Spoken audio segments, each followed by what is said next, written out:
नमस्कार। देशोन्नति की खास सीरीज जंग ए जिंदगी में मैं ऐश्वर्या शिंदे आपका स्वागत करती हूँ। दोस्तों, हर इंसान की कोई ना कोई आदत ऐसी होती है जिसकी वो गिरफ्त में होता है। फिर वो आदत अच्छी भी हो सकती है या फिर बुरी भी हो सकती है, लेकिन अगर इंसान नशे की गिरफ्त में आ जाए तो उसकी ज़िंदगी क्या करवटें लेती है, इसका अंदाज़ा आपको थोड़ा बहुत तो होगा ही। आज हमारे स्टूडियो में हमारे साथ ऐसी ही एक हस्ती मौजूद है जिनकी ज़िंदगी में नशे ने एंट्री की तो उनकी ज़िंदगी ने ऐसी कुछ करवटें ली जो अभी आपको ये स्टोरी में आगे पता चलेगी। मैं कुछ भी डिस्क्लोज नहीं करूंगी। आज हमारे स्टूडियो में मौजूद है तुषार नातू जी। नमस्कार सर। नमस्कार। तो आइए सुनते हैं उन्हीं की कहानी, उन्हीं की ज़ुबानी। सर, पहले तो हमें आपके बचपन के बारे में बताइए। बचपन में एक मीडियम क्लास में मेरा जन्म हुआ था। मेरे पिताजी रेलवे में थे और नासिक रोड जो रेलवे स्टेशन है वहाँ पर उनकी नौकरी थी। रेलवे क्वार्टर्स में ही रहते थे हम, तो एक अच्छे खासे घर में रहते थे, खाते पीते घर में। यानी कोई बहुत ज़्यादा पैसा भी है ऐसी बात नहीं, लेकिन लाड़ प्यार होता था मेरा मिडिल क्लास फैमिली में। और मेरे को खेलने के लिए कई प्रकार के साथी मिलते थे। रेलवे क्वार्टर में रहने वाले मेरे दोस्त या फिर रेलवे स्टेशन पे जो हॉकर्स होते हैं, वड़ा चिवड़ा बेचने वाले, वो भी मेरे दोस्त बन गए धीरे धीरे बड़ा होते गए तो। अच्छा। और वहीं से कहीं पर मेरी बगावत की शायद शुरुआत हुई है। अच्छा, तो आपका एजुकेशन लाइफ कैसा था? एजुकेशन में 8वीं क्लास तक बहुत होशियार था, लेकिन 8वीं क्लास के बाद हो गया कि एक सिनेमा की ज़िंदगी की तरफ मेरा काफ़ी ज़्यादा आकर्षण बढ़ गया। यानी वो जो पर्दा होता है वो, हालांकि वो सब भ्रम होता है, कुछ घंटे का खेल होता है, लेकिन मुझे वो अच्छा लगता था और सच्चा लगता था। क्योंकि ऐसे तो नहीं था कि मेरी ज़िंदगी में कोई प्रॉब्लम है, लेकिन ये ज़िंदगी मुझे ज़्यादा अच्छी लगती थी। और तब 8वीं के बाद मैं स्कूल को दांडी मार की जिसको कहते हैं, मैं दोस्तों के साथ सिनेमा जाके बैठता था। ऐसा कई बार किया है। और पढ़ाई में फिर धीरे धीरे पीछे पड़ते गए, इतना कि मैट्रिक में मेरे पिताजी उल्टा ये कहने लगे कि ये पास भी हो गया तो भी हमारे लिए बहुत है। और मेरा भाई फर्स्ट क्लास में डिस्ट्रिक्शन में, और 8वीं तक मेरा पहला दूसरा नंबर आता था। और 8वीं के बाद मैं धीरे धीरे पढ़ाई में पीछे रह गया। सर, आपका फैमिली बैकग्राउंड ओवरऑल कैसे था? मतलब आपकी मम्मी भी कुछ काम करती थी या फिर फादर? मम्मी गृहिणी थी, हाउसवाइफ, लेकिन घर में सिलाई वगैरह के काम करती थी, सिलाई मशीन के वगैरह। और पैसे थोड़े बहुत मम्मी को मिलते थे। पिताजी की निश्चित आमदनी थी, रेलवे में नौकरी थी तो क्लास 2 ऑफिसर थे वो, अच्छा आमदनी था उनका। लेकिन फिर भी बात ऐसी थी कि मेरे को जब गलत आदतें लगी, जैसे मैंने कहा कि सिनेमा से शुरुआत हो गई, तो पैसे ज़्यादा लगने लग गए। तब पॉकेट मनी वगैरह की बात नहीं थी हमारे समय पे। हाँ, ज़रूरत है तो पैसे देते थे। तो मैं फिर वहाँ से घर में छोटी मोटी चोरियाँ करना शुरू किया था सिनेमा के लिए। अच्छा। या फिर झूठ बोल के पैसे लेना घर वालों से। और फिर वहाँ से बढ़ते ही गए, फिर पैसा कम पड़ते गए। पिताजी का भी, घर में माँ जो कमाती थी माँ के भी पैसे लेके जाता था झूठ बोल के, और वो और ज़्यादा बिगड़ते गया आगे काम। लेकिन सर, आपकी जब ये शुरुआत हुई थी गलत चीज़ों की, तब आपको मतलब ऐसा नहीं लगता था कि मैं कुछ गलत कर रहा हूँ या फिर मुझे ऐसा नहीं करना चाहिए? होता है, ऐसा लगता है गलत कर रहा हूँ, लेकिन घर वाले किस पद्धति से जब मेरे को रिएक्ट करते हैं, वो अगर मेरे को पसंद नहीं आया तो मुझे और गुस्सा आता था। अच्छा। और एक स्वाभाविक है कि ये चाइल्ड साइकोलॉजी या पेरेंट साइकोलॉजी वगैरह, ये अभी मैं सुन रहा हूँ सब बातें। हमारे ज़माने में छड़ी लागे छमछम विद्या घम घम जो बोलते थे कि बच्चा अगर कुछ गलत काम कर रहा है तो फटके देना है, मारना है, डांटना है। मेरे घर में वैसा ही था, तो वो तरीका मेरे को तब पसंद नहीं आता था। हालांकि उसमें माँ बाप की कोई गलती नहीं है, क्योंकि उनके समय पे ये साइकोलॉजी वगैरह थी नहीं सब पेरेंट्स के लिए। मैं रिएक्ट होना उनका जो था मेरे को पसंद नहीं आता था, तो और बगावत करता था। आपकी ज़िंदगी में एक चीज़ ऐसी आई जिसकी वजह से, मैंने जैसे पहले भी कहा कि आपकी लाइफ ने पूरी करवट ले ली, फिर आपकी ज़िंदगी पूरी चेंज हो गई। तो आपकी लाइफ में नशे की शुरुआत कब हुई? नशे की शुरुआत मैट्रिक के बाद। कैसे? मैट्रिक कॉलेज में जब जाने लग गया तो मेरी कॉलेज में जाना यानी कुछ अलग कल्पनाएं थी ज़िंदगी के बारे में कि अब मैं बड़ा हो गया, ते शिंगा आल्यासारखं झालं मला। हालांकि बड़े होने की जिम्मेदारी होती है, बड़ा होने यानी और जिम्मेदार बनना, लेकिन बड़ा होने यानी मैं समझता था कि अब मैं सिगरेट पी सकता हूँ क्योंकि मैं बड़ा हो गया। अब मैं खुलकर घर में पॉकेट मनी मांग सकता हूँ क्योंकि कॉलेज स्टूडेंट हूँ। और फिर दोस्तों के साथ पहले सिगरेट शुरू हो गई। सिगरेट के बाद एक पार्टी में बियर पीते समय, हालांकि मैं जो रेलवे क्वार्टर में रहता था वहाँ पर कई शराबी मैंने देखे हैं बर्बाद होते हुए, आसपास के घरों में हो सकता है, झोपड़ी में हो सकता है। लेकिन जब पहली बार मेरे सामने बियर आई तो मुझे ये लगा कि मैं इतना मूर्ख नहीं हूँ कि मैं थोड़ी सी पी के ज़िंदगी का मज़ा लेने में क्या अर्ज़ है, और मैं अभी छोटा बच्चा नहीं हूँ। तो मैंने शुरुआत की। तब भी 2 बच्चे ऐसे थे हमारे साथ कॉलेज के दोस्त कि यार हम ये नहीं करेंगे क्योंकि ये गलत बात है, हमारे माता पिताओं को अच्छी नहीं लगेगी। और तब हमने उनको बोला था कि अरे तुम तो पागल है, छोटे बच्चे माँ बाप को डरते हैं। और हमने शुरुआत की। पहली बार लेने के बाद जो बदलाव होते हैं, इन सारी बातों को, शराब से लेके वो उसमें बियर भी आ गई, वाइन भी आ गई और सारे ड्रग्स आ गए, इनको शास्त्रीय परिभाषा में माइंड अल्टरिंग सब्सटेंस कहते हैं। इसका मतलब आपके मानसिकता पर परिणाम करने वाले पदार्थ। तो पहली बार सेवन करने के बाद, पहली बार तो कोई बड़ी बॉटल नहीं पीता है, एक आधा गिलास बियर का। उसके बाद जो बदलाव हुए मेरे मानसिकता में कि सबसे पहले तो मुझे एक हल्का सा लगने लग गया। उस समय के जो पढ़ाई के टेंशन्स थे, घर के टेंशन्स थे, वो एकदम चले गए। फिर धैर्य की भावना आ गई कि मैं किसको नहीं डरता हूँ। ओपन माइंडेडनेस आ गया। मेरे को जो लड़की अच्छी लगती है उसके बारे में खुलकर बात करना है, जोक्स बताना या अश्लील जोक्स बताना, एक दूसरे को हंसना खेलना, फिर म्यूजिक लगाकर डांस करना, ये ओपन माइंडेडनेस की बात है सर। ये आ गया और ये फीलिंग मुझे बहुत अच्छा लगा कि यार ये तो जादू है। और होता ऐसा है कि एक इंसान की याददाश्त में ये सारी बातें सेव होती है, जैसे कंप्यूटर में फाइल सेव होती है जी। तो वो जो फाइल सेव हो गई वो याददाश्त की कि उस समय का जो 3-4 घंटे मज़ा आया, उसको एक अपने आप नाम दिया जाता है उस फाइल को, मज़ा आया। और वो मज़ा आया एक फाइल एक बार आपके ब्रेन में सेव हो गई कि जब जब मज़े का जिक्र होता है तो वो शराब की याद आएगी कि मज़ा करना है ने, शराब पीना है, मज़ा करना है ने, आज बियर पियेंगे, आज पार्टी करेंगे, यही बैठा। और फिर जब बार बार ये मज़ा करता है आदमी तो मानसिक गुलामी हो जाती है कि मज़ा यानी नशा। फिर बाकी अपना करियर, अपनी ज़िंदगी, घर वाले, अपनी गर्लफ्रेंड हो सकती है या बाकी सब बातें पीछे पड़ती है, मज़ा यानी शराब। और एक इंसान तो ज़िंदगी में मज़ा लेना चाहता ही है। फिर उसको लगता है कि अपने मज़े के लिए हम करते हैं, किसी को क्या आपत्ति होनी चाहिए। अब मैं सज्ञान हो चुका हूँ, 18 साल के ऊपर हूँ, कोई मुझे टोक नहीं सकता। लेकिन स्वतंत्रता और स्वैराचार, इसके बीच बहुत बारीक थीन लाइन होती है, हम समझ नहीं पाए और उसी मज़े में बहते गए। पहली बार अच्छा लगा। अगर पहली बार मेरे को 4-5 उल्टियाँ होती तो शायद मैं दोबारा उस चीज़ को नहीं छूता था। लेकिन पहली बार सबको मज़ा आता है और ऐसे ही लोग आगे बढ़ते हैं। लेकिन ये जो आपका नशे का जो जर्नी था वो बढ़ते कैसे गया? कॉलेज के जीवन में कुछ अलग अलग समस्याएं भी हो सकती है। जैसे कोई लड़की मेरे को पसंद है, लेकिन वो बहुत अच्छी फ्रेंड है मेरी, और वो मेरे को ऐसे बॉयफ्रेंड के नज़रिए से नहीं देख रही, बस एज ए फ्रेंड है, हम लोग अच्छे फ्रेंड है।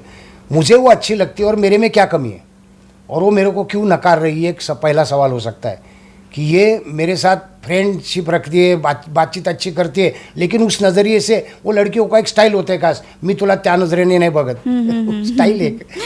तो वैसा मेरे को तब वो बहुत बुरा लगा था तब। हालांकि ऐसी बाकी भी कई लड़कियां थी जिनको मैं अच्छा लगता था, लेकिन वो ही क्यों नहीं, और मेरे में क्या कमी है, ईगो हर्ट हो गया था मेरा। और सिनेमाओं में दिखाते हैं कि वो प्रेम भंग हो गया या ऐसा कुछ हो गया तो शराब पीते, मौज मस्ती करते या फिर दुख गम भुलाने के लिए। तो ऐसे में काल्पनिक मेरा दुख था, हालांकि काल्पनिक ही था, क्योंकि आज रियलिटी पता चलती है कि उसको भी अधिकार था ना कहने का। तो ये समझने के लिए टाइम लगता है। मेल ईगो जो होता है तब ऐसा लगता है, कारण मी त्यावेळी गाणी म्हणायचो, मैं कविताएं करता था, ड्रामा जो होते थे कॉलेज में उसमें काम करता था, यानी पढ़ाई में अच्छा नहीं था, लेकिन इन सारी बातों मेरे को पारितोषिक मिला है, बख्शिश भी मिले, तो मेरे में क्या कमी है, और बाल भी थे तब।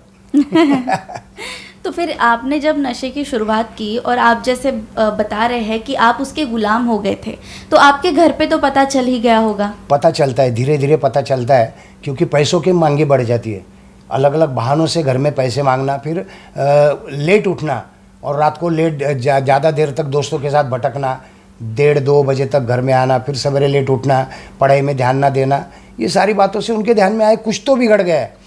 लेकिन जब मैं कॉलेज में था, ये बात बता रहा हूँ मैं 82 की 83 की, तब ये ड्रग्स इतने फैले नहीं थे ज़्यादा। शराब के बारे में शक आता था घर में, शराब कभी पिया था तो घर वालों को तुरंत पता चलता था, लेकिन होता ऐसा है कि घर वाले बोलते चलो अभी कभी कभार किया रहेगा, तो मैं सावधान हो गया था कि स्मेल आता है तो अब स्मेल ना आने वाली कोई नशा करूँगा। अच्छा। और तब गांजा आ गया ज़िंदगी में। गांजा का स्मेल नहीं आता है, जो जानकार होते हैं यानी गांजा पीते उनको वो पता चलता है, पुलिस को पता चलता है, बाकी ऐसा मुंह को शराब की जैसी बदबू आती है वैसा स्मेल नहीं आता है। तो फिर गांजा पीने लग गया, घर वालों को लग गया कहीं स्मोकिंग कर रहा है शायद। मेरे पिताजी करते थे स्मोकिंग, चेन स्मोकर नहीं थे, लेकिन फिर कभी वो कंफ्यूज होने की कि यार मैं स्मोकिंग करता हूँ उसका ही स्मेल रहेगा शायद, और थोड़ा सा ध्यान उनका हट गया फिर। लेकिन आपने जैसा अभी कहा कि नशे के हम गुलाम हो जाते हैं कई कुछ समय के बाद। पहले हम नशे को पकड़ते हैं, फिर नशा हमें जकड़ता है।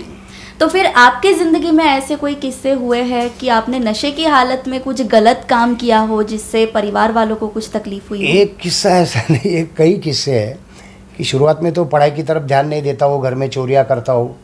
घर में जब चोरियाँ बढ़ जाती है तो वो इमोशनल ब्लैकमेल शुरू हो जाता है कि घर वालों को भी मालूम है कि ये पैसा नशे के लिए मांग रहा है और मुझे अभी के अभी चाहिए, नहीं तो मैं मर जाऊंगा। क्योंकि ये गुलामी आने के बाद इंसान की मानसिकता ऐसी होती है कि अगर मैं नहीं पीऊँगा तो मुझे नींद नहीं आएगी, मुझे भूख नहीं लगेगी, मैं सर्वाइव कैसे हो पाऊँगा। तो फिर मैं एकदम ही घर में चालू ही किया कि नहीं, मैं नशा करता हूँ और मुझे पैसे चाहिए उसी के लिए। अब झूठ बीठ बस हो गया, आप पैसे देते हो या नहीं, आप पैसे नहीं देते हो, मेरे से प्यार ही नहीं करते हो, मैं घर छोड़ के जाऊँगा, मैं फांसी लगा लूँगा। मैंने तब इमोशनल ब्लैक में यहाँ पे ब्लेड से गला काटा था। अरे बाप रे, सही में काटा था? हाँ, ये है ना, निशान है यहाँ पर अभी तो। बाप रे। ब्लेड से गला इसलिए काटा था कि धूप के दिन थे और मेरी बहन भी अकोला में जो रहती, शादीशुदा थी, वो अपने छोटे बच्चों के साथ भी आई थी वहाँ पर, और मैं पैसे मांग रहा था। उस दिन छुट्टी की दिन, रविवार था, और भाई भी घर में था। भाई जब बड़ा भाई घर में होता था तो मैं पैसे नहीं मांग सकता था, वो थोड़ा कड़क था इसके बारे में। हालांकि वो डरता था मेरे से, लेकिन पैसे बिल्कुल नहीं दूंगा, तेरे को जो करना है वो कर। तो उस दिन वो अड़ गया कि तेरे को पैसे मिलेंगे ही नहीं, और माँ को कहा कि अगर इसको पैसे दिए किसी ने तो मैं घर छोड़ के जाऊँगा। अच्छा। वो बेचारा कोई नशा विशा नहीं, सीधा सरल आदमी था, लेकिन जिद्दी था। तो फिर मैंने ये नाटक शुरू किया कि मैं बेटे के लिए माँ बाप क्या नहीं करते, भाई को राम लक्ष्मण वगैरह सब बातें, वैसे हुशार होते हम, भरतानी रामासाठी हे केलं ते केलं, तू माझ्यासाठी 100 रुपये नहीं देऊ शकत, ऐसा भाई को इमोशनल कर रहा हूँ। फिर वो गला काट के लिया तो माँ रोने लग गई, सबको लगा असल में, और ये इतना अभी मेरे को कॉमेडी सीन लग रहा है, तब तो सीरियस था घर वालों के लिए, लेकिन मेरे को डर था कि ज़्यादा ना कटे, क्योंकि मेरा गला मेरे को नहीं दिख रहा है। मतलब तो आपको उतना होश था कि वो ज्यादा नहीं कटना चाहिए, लेकिन आपको इमोशनल आना चाहिए और घर वाले डरने चाहिए, और ये बाबा एकदाचा मर, अरे बाप रे, ऐसा बोलना चाहिए। तो फिर मैंने आईना लिया था और वो आईने में देख के काट रहा था। आज कॉमेडी सीन है वो, लेकिन उस समय पे घर में बहुत काफ़ी सीरियस हो गए थे। और ऐसी कोई चीज़, जैसे अभी आपने बताया कि आपने नशे की शुरुआत तो कॉलेज डेज में ही शुरू की थी, लेकिन आपकी शादी जब हुई तो इन सब बातों का उस पर असर नहीं पड़ा? नहीं, शादी के पहले मैंने बताया था मेरे वाइफ को, शादी होने के पहले ट्रीटमेंट मेरी हो चुकी थी कई बार, और मैं मुक्तांगण डी एडिक्शन सेंटर जो है पूना का, डॉक्टर अनिल अवचट ने जो शुरू किया है, अभी मुक्ता पुनतांबेकर उसकी डायरेक्टर है, उनके साथ भी मैंने काम किया हूँ। तो वहाँ पर मैं एज अ कार्यकर्ता भी काम किया हूँ शादी के पहले, और शादी जब हुई तो वहीं पर कार्यकर्ता करके काम कर रहा था। मेरे शादी के लिए मुक्तांगण को मैंने बता के शादी किया था, यानी मेरे काउंसलर्स को, कि मैं शादी कर रहा हूँ, अब 1 साल नशे से दूर हूँ। ये बीमारी ऐसी है नशाखोरी, साइकोसोमेटिक डिसऑर्डर, कि अगर आदमी ने, हर बीमारी के कुछ परहेज होते हैं। परहेज इसका मतलब उसको मानसिक बैलेंस रखना पड़ता है, एडजस्ट होना पड़ता है, मन के खिलाफ भी हो गया तो सबके साथ मिलजुल के रहना पड़ता है, अपने ईगो को कम करना पड़ता है। मैं ये सब सीख रहा था एज अ कार्यकर्ता। तो फिर होता ऐसा है कि एक बार पीना, ये जो ब्रेन में जो मैंने कहा ना मज़ाया फाइल जो सेव हुई है, वो डिलीट करने का कोई दवा नहीं है। यानी ऑब्सेशन, नशे की इच्छा होना, ये आज भी हो सकता है। हमको कई बार पूछते हैं जब नशा मुक्ति काम करते, सर आता तुम्हाला अजिबात इच्छा होत नाही का, काय जादू झाली है? ऐसी कोई दवा नहीं है। आज इच्छा होती है, लेकिन हम संयम सीखे हैं कि वो इच्छा मेरे भलाई की नहीं, इसके लिए मुझे नहीं करनी है, और इसके लिए कई मेरे को साल बिताने पड़े। तब शादी के पहले अच्छा रह रहा था, तो घर वालों को लगा कि अब अच्छा रह रहा है तो शादी करवा के देंगे। इसके पहले एक शादी टूटी थी मेरी, टूटी यानी वो भी फिल्म स्टाइल ही हुआ था कि वो लड़की को मालूम था मैं नशा करता हूँ। फिर बाद में मैं मेंटल अस्पताल थाना में भी था, जैसे मैंने आपको पहले बताया था बातचीत में। तो वहाँ से मैं आया था, और अकोला में मेरे को बहन के पास रखा था कि दोस्तों से दूर रखना। घर वालों को यही पता चल रहा था कि हमारे घर में तो कोई ऐसी बात नहीं है, तो ये दोस्तों से ही बिगड़ा हुआ है, सब दोस्तों को ही बोलते हैं। तो दोस्तों के लिए मेरे को अकोला में रखा गया था, दोस्तों से दूर, नासिक से। वहाँ पर एक लड़की से मेरी पहचान हो गई, उसको मैंने मेरी पूरी ज़िंदगी पहले की भी बताई, उसको भी सब मंजूर था। शादी तक की बात चली थी, मैं अच्छा रह रहा था। अब वहाँ पर बात ऐसे आड़े आ गई कि मेरा भाई वो कहने लग गया कि अभी तू जो नशे से दूर होके 6 महीना हुआ है, अभी इतने में शादी की बातें तय मत करो, तेरे नशे के जब 2 साल पूरे हो जाएंगे तो उसके बारे में पक्का करेंगे। तो भाई का ये बराबर था कि इसके पूर्व मैंने 6 महीना बंद करना, फिर शुरू, ऐसा कई बार किया था। लेकिन मुझे ईगो हर्ट हो गया वैसा कि तू मेरा अच्छा देखना ही नहीं चाहता, तू ऐसा ही करता, और मेरा पीना फिर शुरू हो गया। अच्छा। वो लड़की के घर वालों को भी पता चल गया, हालांकि पहले पीता था ये मालूम था, लेकिन अब सुधर गया, फिर चालू हो गया। तो वो लड़की फिर भी मेरे पीछे थी, सपोर्ट में थी वो लड़की। और एक दिन मैं अकोला में रिलैप्स हो गई थी मेरे को फ़ोन आया लड़की का कि हम भाग के जाएंगे और शादी करेंगे। बोला क्यों?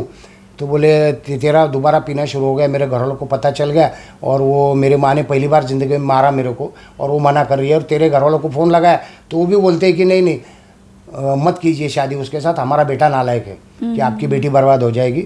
तो मैंने कहा तू डर मत, मैं आता हूँ शाम को घर को तो समझाऊंगा। और शाम को जब घर में पता चला तो उस लड़की को रातों रात गायब करके लेके गए थे। अरे बाप रे। दूसरे गांव में लेके गए, तब मोबाइल वगैरह थे नहीं। मैं एक होटल में तब रिसेप्शनिस्ट की अकोला में नौकरी कर रहा था। तो वो घर में गया शाम को और देखा तो वो लड़की नहीं, फिर पता चला उसको लेके गए, बताया नहीं किसी ने, कहा लेके गए। फिर मेरे को मेंटल अस्पताल तीसरी बार एडमिट किए, वो लड़की की शादी करवा दी। ये एक पहला इंसिडेंस हो गया था।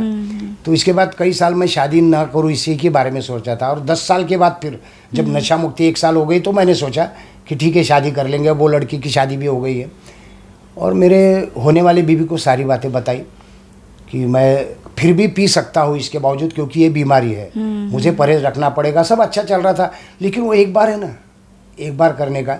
जब बीवी प्रेग्नेंट थी शादी के बाद, एक 7वें महीने में वो मायके चली गई। और जैसे मायके चली, घर में मैं अकेला रहने लग गया। तो मैंने तुरंत मेरे मुक्तांगन के एक दोस्त को फ़ोन किया कि ऐसे ऐसे मानसी मायके चली गई, हम अकेले हैं घर में। तो बोले क्या करना फिर, चलो एक बार करेंगे। वो दोस्त भी मेरे साथ आ गया, एक बार किया, फिर फंस गया। अब वहाँ पर बीवी प्रेग्नेंट है, उसकी डिलीवरी की डेट आ रही है और मेरा भांडा खुल गया। फिर मुक्तांगण में पता चल गया कि अपना स्टाफ और ये फिर से पीने लग गया। फिर मैडम ने मेरे को दोबारा एडमिट होने के लिए कहा और मेरे को कहा कि बीवी को मत बताए क्योंकि उसकी कंडीशन में ये बात बताना अच्छी नहीं है। फिर डिलीवरी के समय पे मैं गया, बेटा हो गया। उसके बाद बेटा जब तक 1 साल का था अच्छा चल रहा था। फिर एक बार ऐसा करके फिर मुक्तांगण का जॉब भी छोड़ दिया, नासिक में माँ के साथ आने रहने लग गया। भाई अलग रहता था, भाई की शादी हो गई, बच्चे बड़े हो गए थे, माँ अलग, माँ की पेंशन मिलती थी।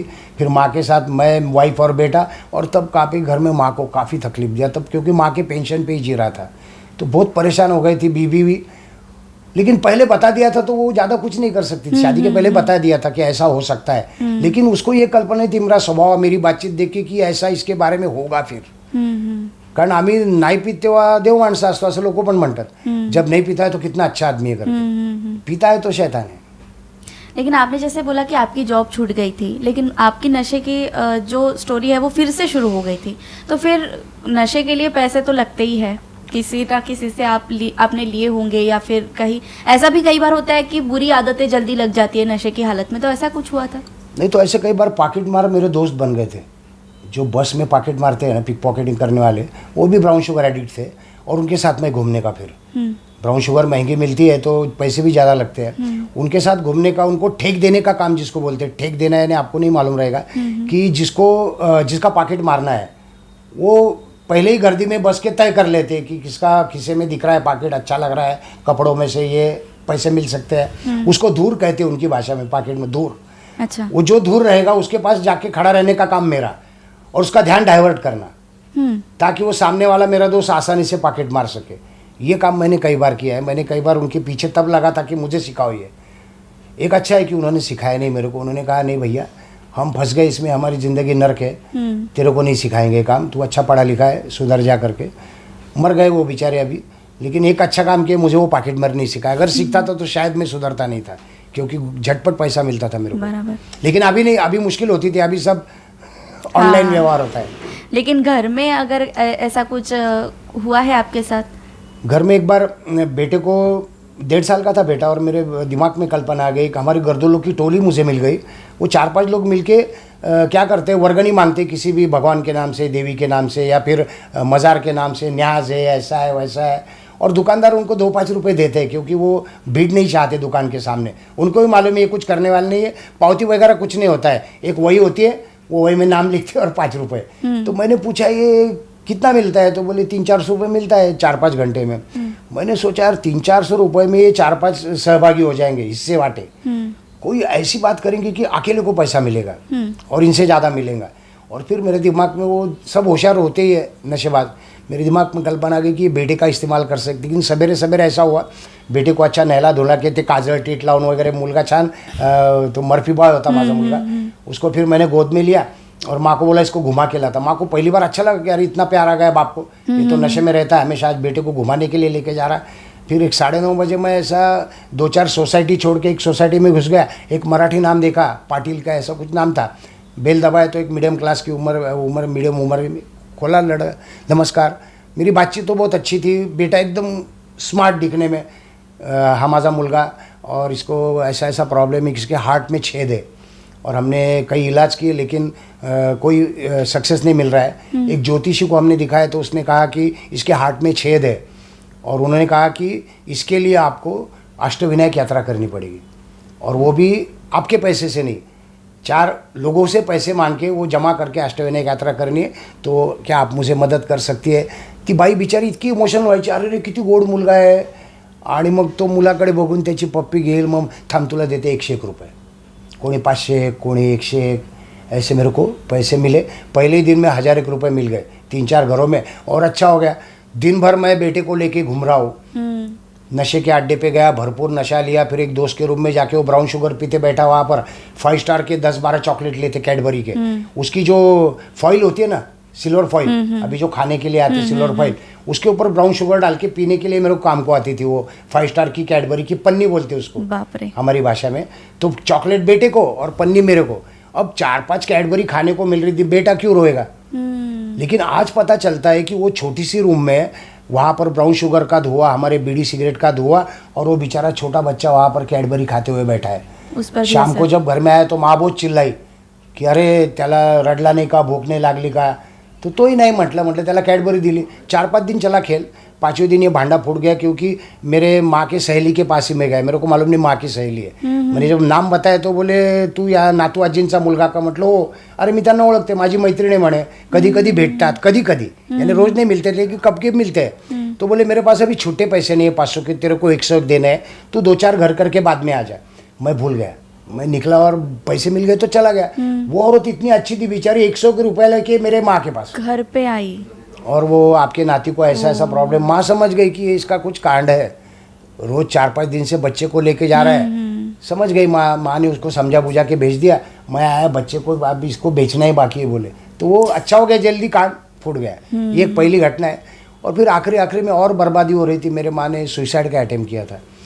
हालांकि मेरे पिताजी मेरी वजह से ही गए, मैं जानता हूँ, मेरी वजह से, इसका मतलब कि मेरी वजह से बीपी बढ़ता था उनका, कि ये बच्चा रोज घर में जो नाटक करता है, तमाशा करता है, तो बीपी बढ़ता ही है। और बीपी बढ़ने के बाद उनको पैरालिसिस के अटैक आ गया, वो बेडरिडन थे, और मेरा बार बार पीना, फिर मेंटल अस्पताल एडमिट होना, यहाँ वहाँ घूमना, उसमें उनकी तबीयत और ख़राब होती गई। तो उनके बीमारी की कुछ गोलियाँ थी, नींद की भी गोलियाँ थी उसमें, बीपी की गोलियाँ थी, शुगर की, ऐसे एक डब्बा था पूरा, एक 50-60 गोलियों का, वो माँ ने रखा था उनके गुजर जाने के बाद। तो वो डब्बे की माँ ने सारी गोलियाँ खा ली। माँ ने शायद ये सोचा कि मेरे मरने के बाद इसकी आंखें खुलेगी, यानी मेरी वजह से तकलीफ से माँ ने सुसाइड का अटेम्प्ट किया था। और मैं रात को नशा करके सोया था, माँ सवेरे मॉर्निंग वॉक को जाती थी, तो उस दिन गई नहीं, बीबी ने मेरे को उठाया। पहले माँ को उठाया, देखा तो माँ उठ नहीं रही है, मुंह में से झाग आ रहा है, और जोर जोर से वो घोरना म्हणतात ना, वो चालू था, लेकिन बेहोश पूरी तरीके से। फिर मेरे को उठाया, मैंने देख लिया तो देख लिया चिठ्ठी भी मिली है तकिये के नीचे की मी आयुष्याला कंटाळले आहे आणि मी स्वतः जीवन संपवत आहे, कोणीही जवाबदार नाही, यानी ऐसा नहीं लिखा था किसी की वजह से वगैरह। तो मैंने बीबी को पहले बताया कि ये मत बता कि मैं अब नशा दोबारा कर रहा हूँ भाई को वगैरह, क्योंकि भाई तो पहला मेरे ऊपर इल्ज़ाम लेगा कि तेरी वजह से हुआ है। और फिर भाई को फ़ोन किया तो डॉक्टर वहाँ का एक बुलाया नज़दीक का, उसने कहा कि नहीं अस्पताल ले जाना पड़ेगा। फिर लेके गए, एक बाजू वाले की कार थी वहाँ पर, तो माँ का सर मेरे गोद में था और भाई आगे बैठा था। हम जा रहे थे अस्पताल में, तो विड्रॉल सिम्टम्स चालू हो गए, सवेरे पैसा कौन देगा। अब भाई तो एक पैसा नहीं देता था, भाई बोलता था तेरे को कुछ कम ज़्यादा हुआ तो लाखों रुपए लगाऊंगा, लेकिन नशे के लिए एक पैसा नहीं मिलेगा। अब माँ तो मेरी ATM थी, वो भी ऐसी अवस्था में पैसा कौन देगा। तब वो माँ के हाथ के पहले एक अंगूठी पे ध्यान गया, लेकिन वो निकल नहीं रही थी। तर पाटल्या होत्या सोन्याच्या, दोनों अलग एक हां, ते एक पाटली मी काढली सोन्याची, खिशात ठेवली गुपचूप अशा अवस्थेमध्ये आईच्या। मग हॉस्पिटलमध्ये गेल्यावर भाऊ आईला वर घेऊन गेला ICUमध्ये, आणि मी पळालो, मित्रांना सांगतो म्हणून मैं भाग गया वहाँ से। और फिर 4-5 दिन गया ही नहीं घर को। वो बांगड़ी, वो सोने की कंगन बेचा, पैसे काफ़ी मिले, नशा करते रहा। 4-5 दिन के बाद माँ आई होश में, उसके बाद माँ अच्छी भी रही, लेकिन वो काफ़ी सीरियस प्रकार था। मेरे घर वालों को ये जब पता तो चला ही भाई को अस्पताल में जाने के बाद, ICU में माँ के सब गहने उतार के भाई के हाथ में दिए, तो भाई को मालूम था 2 कंगन थे। तो भाई ने देखा एक ही कंगन, तो भाई ने मेरे वाइफ को पूछा, तो बोले नहीं उनके हाथ में ही था, मैंने नहीं निकाला कुछ, तो भाई समझ गया ये नालायक है। तो भाई ने अब इसको क्या करना, नशा मुक्ति केंद्र हो गया, मुक्तांगन भी हो गया, पूना में कार्यकर्ता करके काम भी करता था, अब किसको क्या करना। तो फिर सब रिश्तेदारों ने तय किया इसको जेल में भेजो, और फिर मेरे ऊपर 498 का केस लगाया। 498 का केस, बीवी को पैसों के लिए तकलीफ देता है, डाउरी के लिए वगैरह केस बनता है। हालांकि बीवी को मेरी पैसों की तकलीफ नहीं था, नशे की तकलीफ तो होती है। पैसे वाइफ नौकरी नहीं करती थी, उससे नहीं मांगता था मैं, माँ से मांगता था। लेकिन माँ के नाम से केस नहीं बनती है, माँ को जो टॉर्चर करता था पैसों के लिए वो केस नहीं बनेगी। इसके लिए फिर घर वालों ने बीवी के नाम से केस करवाया, और फिर मेरे को 50 दिन सेंट्रल जेल नासिक में भी रहना पड़ा।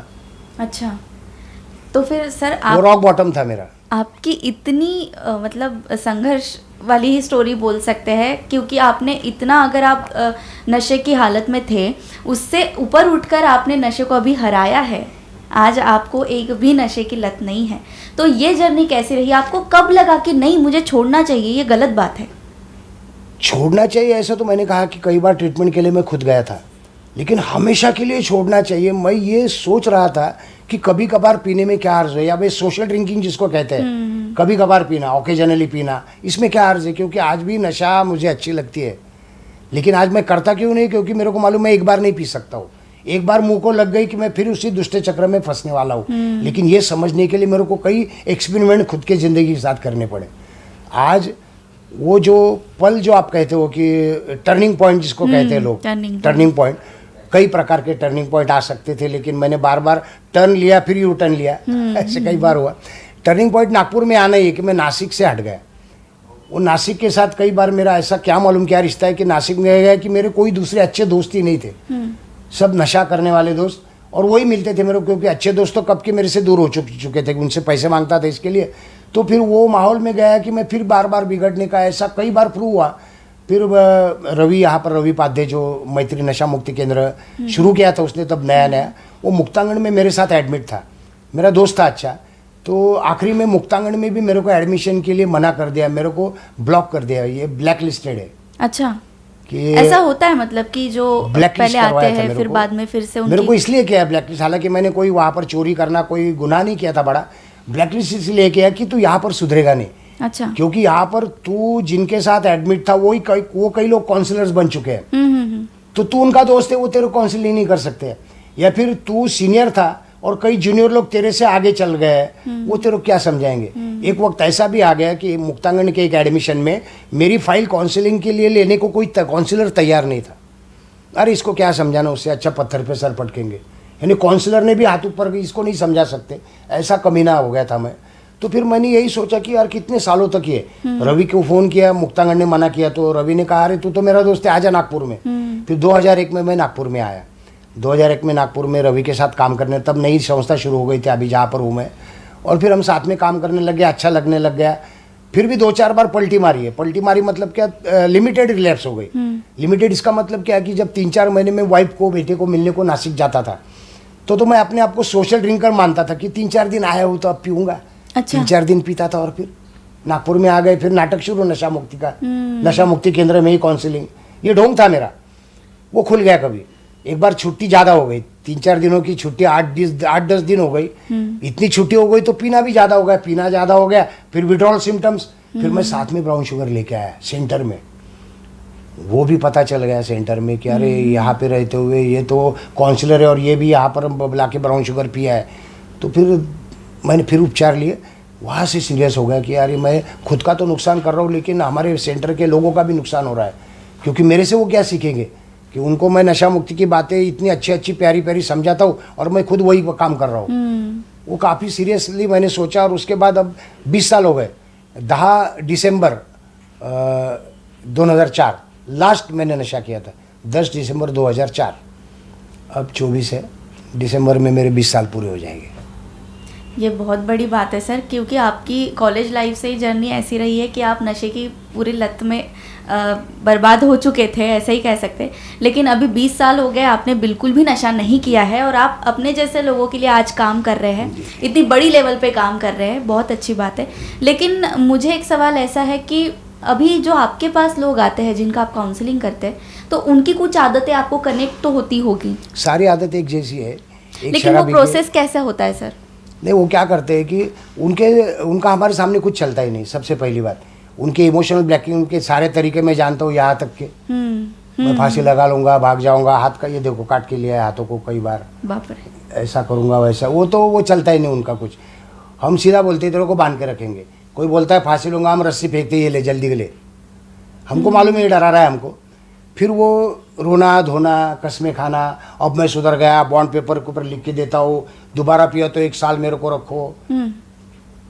वो चेस में, नशा मुक्ति के चेस में हम उनसे कई आगे हैं, कनिंगनेस में। ये डिसीज कनिंग है, काउंसलर भी कनिंग होना चाहिए, होशियार। तो उनकी सारे पैतरे हम चाले पहले ही जानते हैं, तो वो हमारे सामने सरेंडर हो जाते हैं। और उनको ये पता चलता है कि ये इस फील्ड में पितामह है, इसकी सुनेंगे तो अपन बचेंगे, और जो सुनते हैं उनको फायदा मिलता है। लेकिन आपने जैसे कहा कि कुछ कुछ काउंसलर्स पहले भी नशा करते थे और फिर बाद सारे में हमारे यहाँ पर ऐसे ही काउंसलिंग करते हैं, तो फिर उनको मतलब कैसे लगता है कि नहीं हमने काउंसलिंग करनी चाहिए या फिर हमने नशा छोड़ना चाहिए? वो फीलिंग आपको कब आई थी जब आप काउंसलर बने? नहीं, ये बात काउंसलिंग बनना या इस फील्ड में काम करना, ये हमारे नशा मुक्ति का एक पार्ट है। अच्छा। हम नशा मुक्त अच्छे से रहे, इसके लिए हम ये काम कर रहे हैं, क्योंकि इस फील्ड से जुड़े हैं तो हम नशा मुक्त है। रिकवरी ऐसा स्टेज है ही नहीं नशा मुक्ति में, रिकवरिंग कहते हैं, यानी सुधार की प्रक्रिया में। आपने अल्कोहलिक्स एनोनिमस नाम के संगठन के बारे में सुना रहेगा। अल्कोहलिक्स एनोनिमस एक जागतिक संगठन है, ये शराबियों के लिए काम करता है। न्यूयॉर्क में 1935 में एक्रोन गांव में इसकी स्थापना हुई थी। डॉक्टर बॉब और बिल डब्ल्यू, ये दोनों ने आपस में शेयरिंग किया, और उनको लगा कि हम जब शेयरिंग करते हैं नशे नहीं दिए हुए तकलीफ का, तो कुछ समय के लिए हमको नशे की याद नहीं आती है। और तब से वो ए मीटिंग की स्थापना हो गई। तो ए मीटिंग ने 12 स्टेप्स बताए सुधार के लिए। वो 12 स्टेप्स केवल सुधार के नहीं, नशा मुक्त रहते हुए एक आदर्श जिंदगी के है। और वो अगर हमको जीना है, सीखना है, तो ए मीटिंग को रोज जाना पड़ता है। तो ए मीटिंग को 1 घंटा जा सकते हैं हम, या फिर नशा मुक्ति केंद्र में ही काम कर रहे हैं तो यही प्रोग्राम रोज जिंदगी जी रहे, तो हमारी जिंदगी और शुद्ध हो रही है, यानी आत्मशुद्धि जिसको कहते हैं, उसके लिए हम ये काम कर रहे हैं। तो हम ये कहते नहीं कि हम कोई एहसान वगैरह कर रहे, हम खुद के ऊपर एहसान कर रहे। इस फील्ड में है तो हम बचे हुए हैं, नशा मुक्त है, क्योंकि बाहर की ज़िंदगी में शायद हम लोगों से एडजस्ट नहीं हो पाएंगे, बाहर की जो भी नौकरी है, क्योंकि हमारी जो सबके बारे में कहा जाता है नशेबाजों का IQ काफ़ी अच्छा होता है, इंटेलिजेंस कोशेंट अच्छा होता है, लेकिन इमोशनल कोशेंट ये कम होता है, 0 होता है, इमोशनली वीक होता है। तो मेरी इमोशन की केयर करने वाले मेरे सेंटर में ज़्यादा लोग हैं। बाहर की दुनिया को मेरे इमोशन से लेना देना कुछ नहीं है, तो मैं यहाँ पर ज़्यादा कंफर्टेबल इसके लिए काम करता हूँ। और हमारे दोस्तों को भी यही लगता है, तनख्वाह कितनी है ये मायना नहीं रखती, क्योंकि एक समय ऐसा था घर वाले बोलते थे कि तू बैठ के खा, कमाए नहीं तो भी चलेगा। और आज भी मेरा भाई बोलता है कि तू किधर चला भी गया संन्यास लेके तो तेरे फैमिली को मैं देखूंगा, अभी तो बेटा भी नौकरी को लग गया। लेकिन हमारे नशेबाजों घर वालों को उम्मीद नहीं होती कि ये पैसा ला के देगा, ये तो सिर्फ अच्छा रहे। तो मेरी भी अपने आप से उम्मीद नहीं कि मैं कार लूंगा या मेरा एरोप्लेन में जाऊंगा। नशा मुक्त एक अच्छा इंसान बन रहा हूँ, जो कभी अपनी ही नज़रों में गिरा था, इतना मेरे लिए काफ़ी है कि अच्छा इंसान बनने की कोशिश में रोज हूँ। लेकिन आपके व्यसन मुक्ति केंद्र में जैसे नशा बहुत तरीके का होता है, अलग अलग टाइप्स का होता है, जैसे आपने कहा कि शराब, फिर ड्रग्स, तो इसके सिम्टम्स भी अलग अलग होते हैं, तो आप उनको कैसे ट्रीट करते हैं? सिम्टम्स अलग होते हैं, विड्रॉल सिम्टम्स जिसको कहते हैं, कि ड्रग्स के थोड़े अलग होते हैं, ज़्यादा सीवियर होते हैं, अल्कोहल के कम हो सकते हैं, कभी कभी सीवियर भी होते हैं, लेकिन दुष्परिणाम एक ही पद्धति के हैं, शारीरिक, मानसिक, आर्थिक, कौटुंबिक, सामाजिक और आध्यात्मिक। ये 6 लेवल पे तो हानि होती है, चाहे आप ड्रग्स लीजिए किसी की पहले, किसी की बाद में। हम शराब को कहते हैं कि स्लो लोकल है बर्बादी की, और ड्रग्स फास्ट लोकल है, इतना ही फर्क है। तो जब दुष्परिणाम एक ही पद्धति है, कोई ट्रीटमेंट एक ही पद्धति का है, सबको काउंसलिंग एक ही पद्धति का होता है। इंडिविजुअल काउंसलिंग अलग अलग हो सकता है, लेकिन ग्रुप काउंसलिंग एक ही पद्धति का होता है। लेकिन मतलब तरीका कैसे होता है? जैसे ड्रग्स का जो नशा है वो अलग तरीके का होता है, लोग बहुत मतलब कॉलेज डेज से ही शुरू करते हैं, या फिर शराब में भी बहुत से टाइप्स हैं। जी जी, तो आप उसके बारे में हमें कुछ खुलकर शराब बताइए। के टाइप क्या है कि शराब में एक थोड़ा सा फायदा मिलता है शराबियों को। शराब में ऑकेजनल ड्रिंकर एक पहला स्टेज है। ऑकेजनल ने क्या है कि वो साल में 2-3 बार पीता है, दोस्तों के साथ पार्टी वगैरह, साल में 2-3 बार, यानी उसके शराब का उसके निजी जीवन पर कोई असर नहीं हो रहा है, सामाजिक जिंदगी पर भी असर नहीं हो रहा है। लेकिन इसमें भी मैंने कुछ लोग ऐसे देखे हैं कि जिनका ब्रेन नशे के लिए काफ़ी सेंसिटिव है, यानी एक बार भी पीते हैं तो वो हंगामा खड़ा कर देते हैं। आपने कभी सिनेमा बॉलीवुड की पार्टीज वगैरह में देखा रहेगा कि कोई हीरोइन वगैरह पीती है और तमाशा करती है, गाली गलौज करती है। वो ब्रेन ज़्यादा सेंसिटिव है, लेकिन वो ऑकेजनल ड्रिंकिंग, वो शराबी के लेवल में नहीं है। फिर दूसरा आता है सोशल ड्रिंकर। ऑकेजनल ड्रिंकिंग के बाद का लेवल है कि 15 दिन में एक आध बार पीने वाले हैं। सरकारी नौकर जो होते हैं वो उनका पैटर्न होता है कि शनिवार को रात को पियेंगे, वो चिकन मटन खा के मस्त, वीकेंड में करेंगे। हाँ वीकेंड में पियेंगे। अभी आईटी सेक्टर में वही चल रहा है, शुक्रवार शनिवार रविवार। तो शनिवार को रात को पियेंगे, रविवार को आराम करेंगे, सोमवार से शनिवार तक नाम नहीं लेते हो। ये सोशल ड्रिंकर है, यानी अभी भी ये शराबी नहीं हुए हैं। तीसरा आता है रेगुलर ड्रिंकर कि रोज रात को 90 ml, ऐसे हमने कई देखे हैं, सालों से 90 ml ही लेते हैं। वो विस्की ब्रांडेड रहेगी कोई भी उनका लेने का तरीका, 90 ml। वो खाना खाते हैं, खाना खाते से ऐसे में कुछ उद्योगपति, बड़े बड़े उद्योगपति आते हैं, टॉप ऑफिशियल्स आते हैं, स्टार्स भी आ सकते हैं, ये सब इसमें आते हैं। ये शराबी नहीं आते क्योंकि इनके 90 ml से इनकी ज़िंदगी पे कोई असर नहीं पड़ता है। वो खाना खाएंगे, बच्चों के साथ बाकी सारी नॉर्मल ज़िंदगी जीते हैं। अब चौथा स्टेप आता है बिंज टाइप कहते हैं। बिंज टाइप मतलब कि उसको नशा इतनी अच्छी लगती है शराब कि वो लगातार पीता है कुछ दिन, फिर उसको खुद को कंटाल आता है, बोलता है जान दे कल से बंद, और वो छोड़ता भी है। ऐसे कई लोग अपने बाहर भी मिलेंगे कि 3-4 महीने बंद कर देते, बिल्कुल वो टिका बिका लगा के घूमने को जाएंगे तो लोग बोलते हैं अरे छोड़ दिया, और 4 महीने के बाद अचानक झटका आता है, बिंज, उसको झटका आता है और फिर पीनी शुरू कर देता है। लेकिन दोबारा जब पीना शुरू करता है तो बैकलॉग भर के निकालता है, यानी 3-4 महीने में जितनी नहीं पिया उतनी 15 दिन में पिएगा, बहुत ज़्यादा नुकसान करता है। ये बहुत खतरनाक पैटर्न है। ये सुधारने के लिए भी खतरनाक इसका कारण है क्योंकि उसको कभी भी छोड़ सकता है, ऐसा लगता है ना। हमको पेरेंट्स भी जब फोन करते हैं ऐसे टाइप के, बोलते हैं सर तो छोड़ दो 4-4 महीने, तो तुम्हारे पास 3 महीने रख के क्या फायदा है। वैसे भी 4 महीने वो अपने आप छोड़ देता है। तो उनको समझाना पड़ता है बीमारी कैसी है, और 4 महीने बाहर छोड़ना अलग है, और यहाँ पर ट्रीटमेंट के माहौल में जहाँ पर थेरेपेटिकल एटमॉस्फेयर कहते हैं वहाँ पर छोड़ना एक अलग मामला होता है। ये समझाना पड़ता है। तो ये बिंज टाइप रिकवरी के लिए सबसे खतरनाक है। मैं भी वैसे ही था, मैंने जैसे कहा कि बीच में कुछ दिन छोड़ता था फिर शुरू करता था। ये हमने इसके ऊपर मैंने व्यक्तिगत संशोधन किया कि एक बिंज टाइप, ये बिंज कब आता है तो एक साधारण हर एक व्यक्ति का अलग अलग होता है, लेकिन 2-3 महीने के बाद नशा मुक्ति के कंटाल आने लगता है, नशा मुक्ति का कंटाल आता है। अच्छा। या फिर ये रूटीन जिंदगी का कंटाल आता है। वो स्त्रियों के बारे एक मासिक चक्र होता है ना, वैसा हमारा मानसिक चक्र है ये, कि तब हमको किसी चीज़ में इंटरेस्ट नहीं है, कोई बात अच्छी नहीं लगती, चाहे शादीशुदा हो ना हो, गर्लफ्रेंड हो, बाहर घूमना फिरना खान पान, किस में मज़ा ही नहीं आता है, हमको एकदम बोर लगता है, चिड़चिड़ापन आता है, और ये घातक अवस्था होती है। वो अवस्था अगर कोई व्यक्ति समझने लगता है ना, तो उस समय पे उसने किसके साथ शेयर करना, किसके अच्छे लोगों के साथ घूमने के लिए जाना, फिर काउंसलर के पास जाना। हम सुझाव देते कि हमारे पास 4 दिन रहने के लिए आओ मेहमान करके, ऐसे दिनों में वो अवस्था अगर वो संभालना सीख गया ना तो वो नशा मुक्त होता है। लेकिन कई बार बाहर डिस्चार्ज होने के बाद वो अवस्था जब आती है घर वाले समझ नहीं पाते कि अब इसको ज़रूरत है काउंसलर से बात करने की। घर वालों को क्या लगता है, एक बार एडमिट किया ना अब जान दो ये और इसकी ज़िंदगी छोड़ दो। मेरे घर वाले, मैं भाग्यशाली हूँ क्योंकि घर वालों ने मेरा पीछा ही रखा कि ये अच्छा है तू, और तेरे को सुधार करेंगे, जेल में भी डालेंगे, कुछ भी करेंगे, लेकिन तेरे को सुधारना है। तो पेरेंट्स की काफ़ी कड़ी परीक्षा होती है इसमें। ये मैंने शराब के प्रकार बताए। 5वां प्रकार है जो ठिबक सिंचन पद्धती म्हणतो आम्ही त्याला। सवेरे 5 रुपए की, यानी सवेरे 1.5 पैक, दोपहर को 1.5 पैक, 24 घंटा पीने वाला।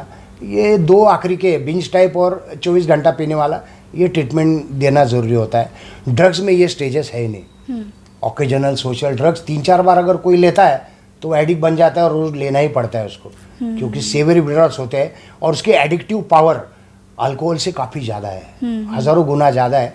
इसके लिए ड्रग्स तो काफ़ी खतरनाक है, लेकिन दोनों भी खतरनाक है। हमारे यहाँ पर ड्रग्स के लोग कम है एडमिट, और अल्कोहल के ज़्यादा है।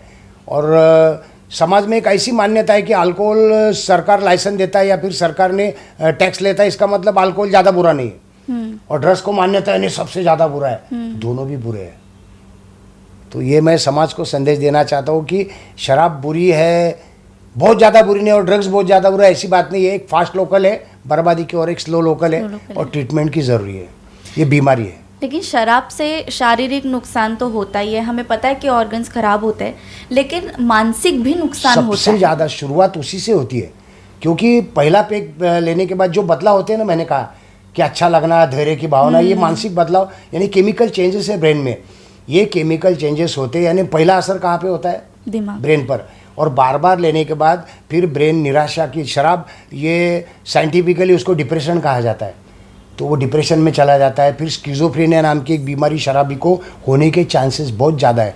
स्किज़ोफ्रेनिया शक की बीमारी है, अच्छा, या फिर भ्रम की बीमारी, उसको कान में भगवान मेरे से बात करते हैं ऐसा आवाज़ आ सकता है, या फिर वाइफ के ऊपर शक आता है कि ये दूसरों से बात करती है, किसके साथ इसका अफेयर शुरू है, या ऐसी कई घटनाएं हमारे देखी है हमने फील्ड में कि वो बीबी के ऊपर शक करता है। हालांकि उसका मानसिक कारण क्या है कि वो शराब के कारण बीबी की तरफ दुर्लक्ष करता है, अच्छा ध्यान नहीं दे पाता है, तो बीबी चिड़चिड़ापन करती है, तो उसको लगता है चिड़चिड़ापन करती है इसका मतलब ये मेरे से प्यार नहीं करती, ये पहली बात।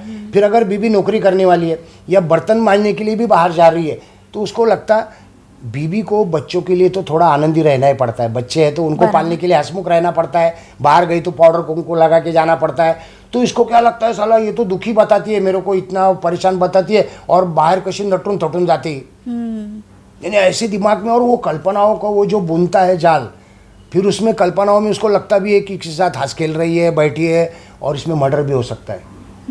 कई बार हमने देखा है पेपर में कि अनैतिक संबंधाचा संशय उन बायकोचा मर्डर, ये स्किज़ोफ्रेनिया शराब की वजह से हो सकता है। वैसे ये आम बीमारी कैसे भी हो सकती है, लेकिन शराब से चांसेस है। फिर पर्सनैलिटी डिसऑर्डर, डिप्रेशन, MDP, ऐसे अलग अलग बीमारियों के नाम ही शराब से हो सकता है। लोग इसके बारे में लोग लीवर की टेस्ट करते हैं और ब्रेन की टेस्ट करने का कोई साधन नहीं कि शराब की वजह से क्या नुकसान हुआ है। साइकेट्रिस्ट के पास आम लोग जाते नहीं है, कई लोग डॉक्टर के पास जाते हैं केवल कि शराब पीता है, टेस्ट करो, बोलता है नहीं लीवर ठीक है या थोड़ी सूजन है, डॉक्टर बोलता है थोड़ी कम करो, बंद करो, डॉक्टर का कुछ नुकसान नहीं होगा। साइकेट्रिस्ट बता पाएगा उसके बातचीत करके, वो भी मशीन से नहीं, उससे बातचीत करके जिंदगी की व्यूज़ क्या है, वो क्या सोचता है, तब पता चलेगा कि शराब से क्या नुकसान हो रहा है। और ये काम नशा मुक्ति केंद्र में होता है। सबसे ज़्यादा मानसिकता के ऊपर ही काम करते हैं हम। नशे के अधीन होकर इंसान की ज़िंदगी कैसे बदलती है, ये आपने बहुत पास से देखा भी है और सहा भी है, तो आप ऐसे लोगों के लिए क्या संदेश देंगे सर? मैं यही कहना चाहूँगा कि पेरेंट्स को भी बताऊँगा नशा करने वालों की एक बीमारी है, वो बुरा नहीं है, वो काफ़ी होशियार है, बुद्धिमान है, लेकिन वो अच्छा क्यों नहीं कर पा रहा है? क्योंकि वो भावनिक स्तर पर कमज़ोर है, वो दुनिया के साथ एडजस्ट नहीं हो पाता है, शायद उसका ईगो ज़्यादा है, अपने आप को ज़्यादा होशियार समझता है, उसको ट्रीटमेंट देने की ज़रूरत है। वो ऐसे सुधरेगा नहीं, अपने आप उसके मन में आएगा और एक दिन चमत्कार जैसे छोड़ देगा, ऐसा होता नहीं है। या फिर जो जंतर मंतर अलग अलग प्रकार के ताइत वगैरह, वहाँ पर नहीं जाना है। फिर वो गोली आती है कि शराबी को बताए बगैर उसके खाने में दे दो तो शराब छूट जाएगी। वो डाइसल्फरम नाम का एक केमिकल होता है, वो केमिकल का और शराब का 36 का आंकड़ा है। वो गोली अगर उसको खाने में मिला के दिया और वो जब शराब पीता है 24 घंटे के अंदर उसको काफ़ी उल्टियाँ होती है, अच्छा। BP बढ़ता है जान, और कल्पना ऐसी है कि वो डर के मारे शराब छोड़ देगा, लेकिन शराबी ऐसे डर के मारे शराब नहीं छोड़ता है। वो 2-3 दिन नहीं पिएगा डर के मारे, चौथे दिन फिर पीने के लिए जाएगा, तो पहली बार अगर उसको 5 उल्टियाँ हुई, दूसरी बार 3 उल्टियाँ होती है, तीसरी बार एक ही उल्टी होगी। और ऐसे कई केसेस मैंने देखे कि शराब के लिए जो गोली है वो पेट में है और शराब भी पी रहा है, फिर दोनों की दोस्ती हो जाती है। ये डाइसल्फरम केमिकल के लिए डॉक्टर नेर्लीकर है नासिक में, वो ऑपरेशन करके बैठाती है पेट में, रोज ना देना पड़े इसके लिए, और शराबी को बता के सब करते हैं। उसके ऊपर भी पीने वाले लोगों, ऑपरेशन का 1.5 लाख रुपए खर्चा है करीबन। डॉक्टर नेर्लीकर नासिक में, गंगापुर रोड पे वो हॉस्पिटल है, वहाँ पर एडमिट होके करते हैं।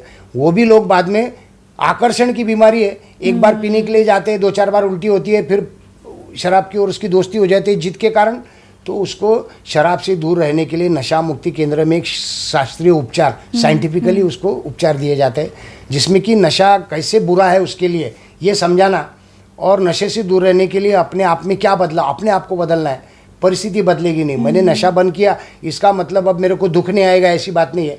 नशा मुक्ति में भी दुख आते हैं, आम बीमारियाँ वगैरह मेरे घर में भी होता है, झगड़े मेरे घर में भी होते हैं, लेकिन उसका सोल्यूशन नशा नहीं है, या फिर नशे के लिए कोई कारण नहीं होता है।